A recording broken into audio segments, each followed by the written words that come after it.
Shema Israel, Shema Israel, Shema Israel, Shema Israel, Adonai Elohim, Adonai Elohim, Adonai Echad.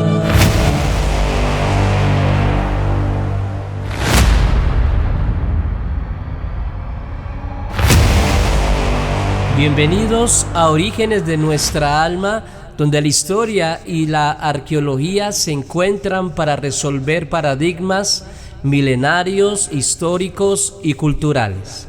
Hoy en jueves especial, aquí en Orígenes de nuestra alma, con el licenciado Carlos Andrés Hernández Valencia, de la ciudad de Pereira, del país de Colombia. Hoy tenemos un tema muy importante, ¿sí? Hoy tenemos la fortificación de Masada. Ok, entonces vamos a empezar, mis amados, con el programa de hoy. Ok. Masada es una de las fortificaciones naturales más sorprendentes del mundo antiguo.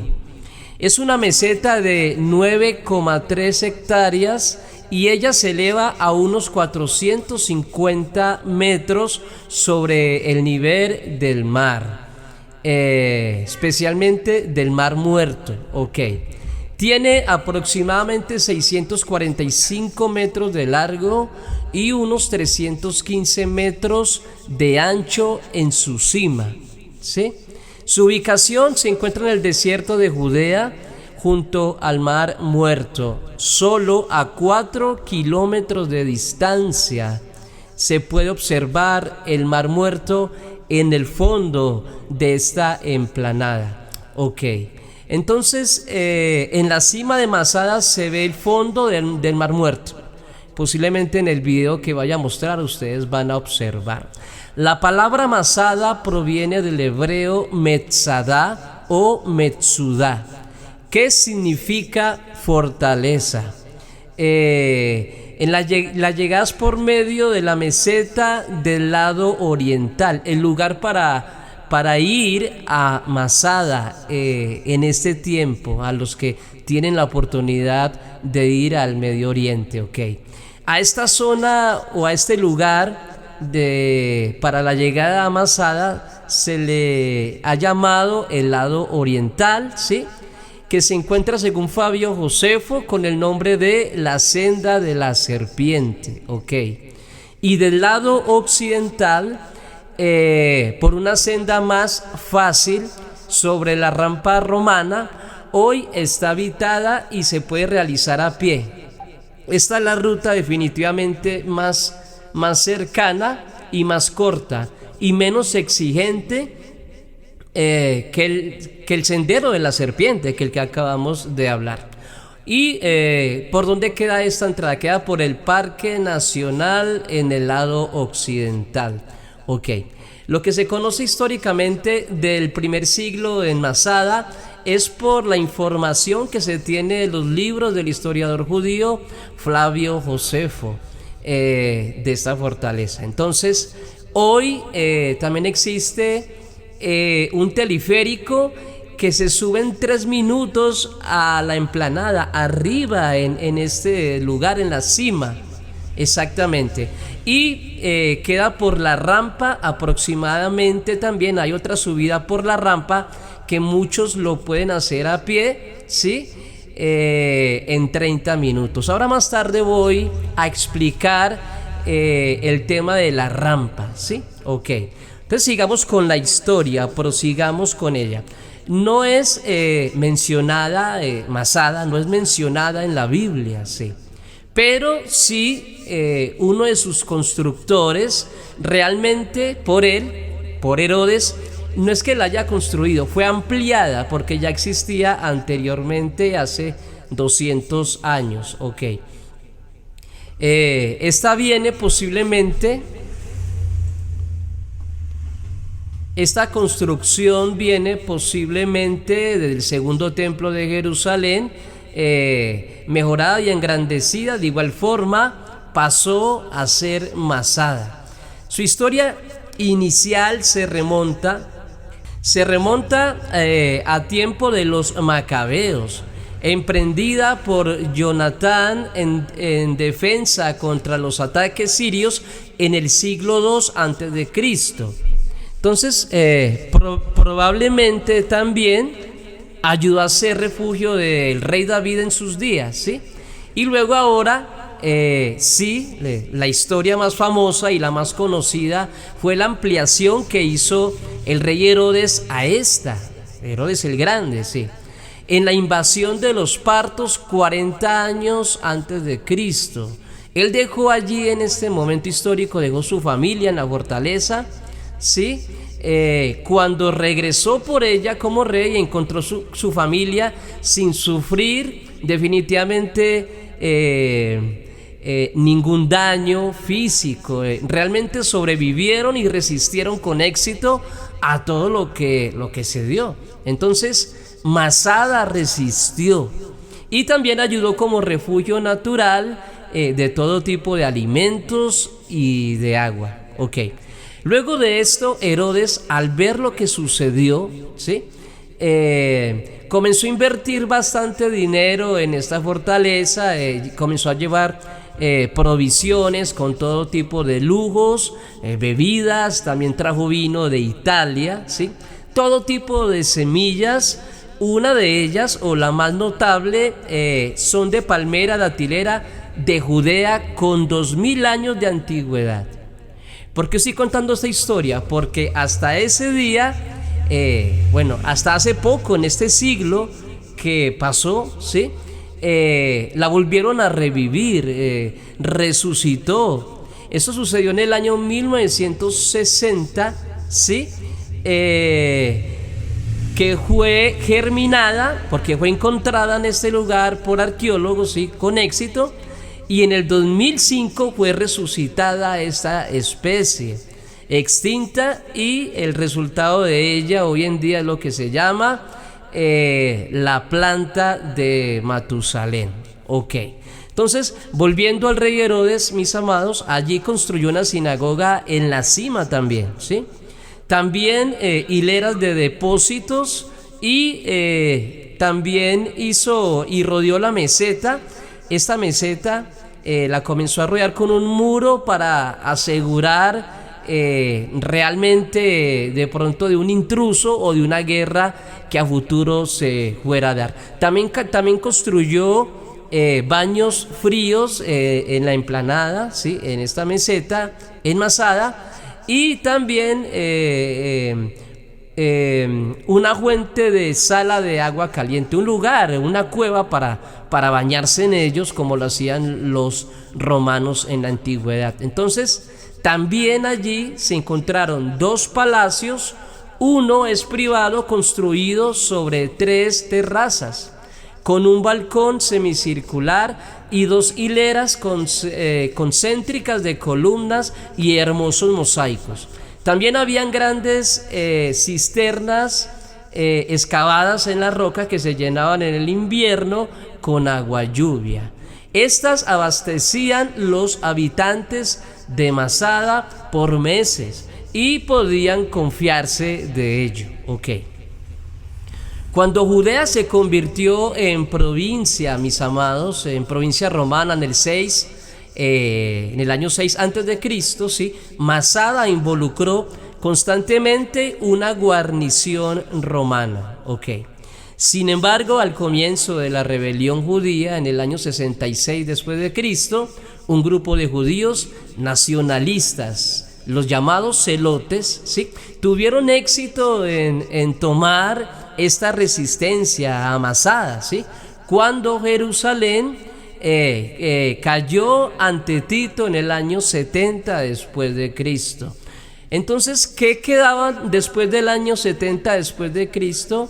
Quedaban 3 fortalezas para tomar según el Imperio Romano. Primero quedaba Maqueronte, ¿sí? Vamos a adelantar acá. Quedaba entonces Maqueronte, quedaba Herodium y quedaba por última de ellas Masada. Ok.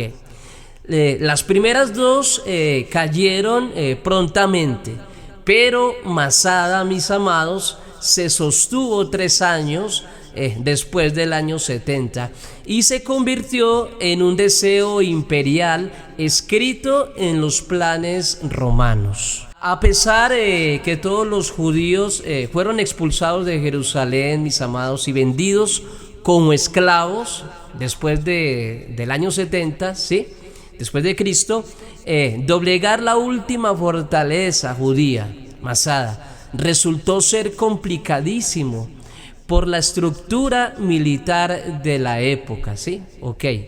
Ya mirando a algo más moderno, Franco Silva, el comandante romano, que se encontraba en este tiempo histórico como militar, como comandante del Imperio Romano, ¿sí?, después del año 70, Flavio Silva, el comandante romano, fue inspirado a construir una muralla alrededor con 8 campamentos que se conserva en la arqueología hasta el día de hoy. Ok. ¿Y él para qué hizo esto? Pues para impedir que se escaparan los de Masada, ¿sí?, y también para que ellos no pudiesen surtir ninguna clase de alimentos ni agua. Ok. Entonces, después y por último se construyó una enorme rampa de miles de toneladas de piedra y tierra en el acceso occidental de la fortaleza. Esto sucedió en el año 74 después de Cristo. Subieron hasta la base final, ¿sí? Ahora sí los romanos podían, por medio de esta rampa, ¿sí?, subir y llegar a la emplanada de arriba. Entonces subieron realmente hasta la base final por medio de un ariete, que es una antigua máquina de asedio utilizada para derrumbar murallas o puertas. Ok. Los celotes, los judíos que se encontraban arriba en la emplanada, en ese lugar que era la última resistencia judía, ¿sí?, decidieron antes que la humillación y muerte, un suicidio colectivo por Eleazar ben Yair. Realmente él fue el que dijo las siguientes palabras: las manos propias serían más piadosas que las del enemigo. Realmente con esas palabras la gran mayoría de los judíos, de los celotes que se encontraban en la emplanada, tomaron esta triste decisión o valiente decisión de acabar con su vida. Ok. Todo esto se sabe por el mensaje escrito del historiador judío Flavio Josefo. Cuando entraron los romanos, mis amados, encontraron cerca de 1000 hombres, mujeres y niños muertos, ¿sí? Solo se salvaron 2 mujeres ancianas y 5 niños que se habían ocultado en las cuevas subterráneas. Ok. Para terminar, en 1953 a 1956, eruditos israelíes encontraron, aparte de la sinagoga, fragmentos de 2 rollos de Deuteronomio y de Ezequiel capítulo 37, ¿sí? También encontraron, para recordar que ese capítulo de Ezequiel capítulo 37, ¿sí?, era muy importante para ellos, para los celotes, para los últimos sobrevivientes judíos, porque es una profecía, que es una visión de los huesos secos, ¿sí?, y trata de la esperanza de los judíos de Masada, ¿sí? Ellos se afianzaron en esta promesa de Ezequiel capítulo 37, ¿sí?, como una esperanza de ellos a modo futuro para la resurrección, para que esos huesos se levantaran de todo lo que ellos habían pasado. Ok. También se encontraron allí en la emplanada de Masada, se encontraron monedas o shekel, se encontró también alfarería, armas, se encontró 3 esqueletos, uno de ellos con armadura de hierro, ¿sí?, y la cabeza de una mujer y junto a ella un esqueleto de un niño. Y también se encontró, ¿sí? Aparte de esto, también se encontró en una cueva 25 esqueletos, ¿sí? Algo que prueba la historia cruel del suicidio que comenta el historiador Flavio Josefo. Ok. Unas semanas atrás estudiamos, mis amados, sobre la sinagoga de Susia, ¿sí? En las colinas de Hebrón, la cual se encuentra a unos 30 kilómetros de Masada, relativamente cerca, mis amados, pero camino en desierto seco hace más difícil esta aventura. Ok, entonces hoy hemos visto, queridos amados, queridos oyentes, los que van a ver este video, hemos visto y hemos hablado, hemos investigado sobre Masada, ¿sí? Como una fortaleza y como una resistencia judía, la última de ellas después de la destrucción del año 70 por manos de Tito, del emperador Tito. Ok, entonces, ¿qué demuestra esto? ¿O qué piensan los judíos de esto en este tiempo histórico? ¿Piensan en una fortaleza? ¿Piensan en una resistencia judía? ¿Piensan en la unión judía? ¿Sí? Y piensan que ellos no se doblegaron al César, en este caso, a la destrucción de sus almas. Entonces, ellos lo ven, a pesar de que no estuvo escrito o no está escrito tampoco en testamentos judíos, hablando del Talmud o otras fuentes judías, pero sí escrito en los libros de Flavio Josefo, lo ven como algo muy importante en la arqueología. Ok, entonces por medio de Masada, mis amados, ya para terminar, hemos podido encontrar una historia bastante interesante de una emplanada bastante significativa, bastante grande, ¿sí? De más de 400 metros de largo, con más de 645 metros 645 metros de largo y 450 metros de ancho, ¿sí?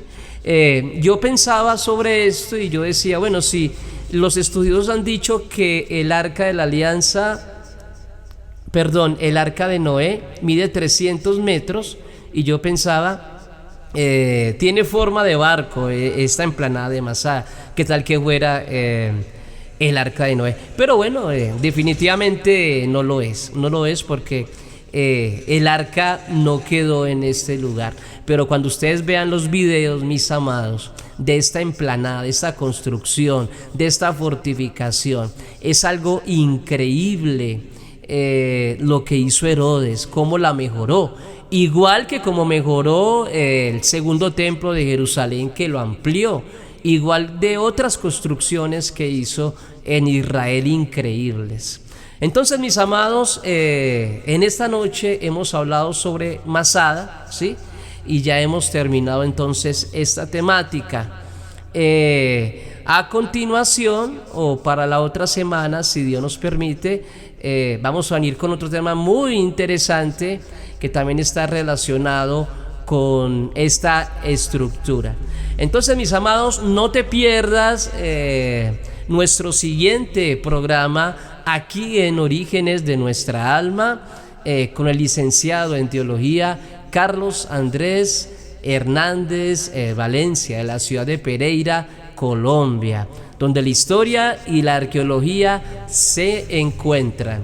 Muchas gracias.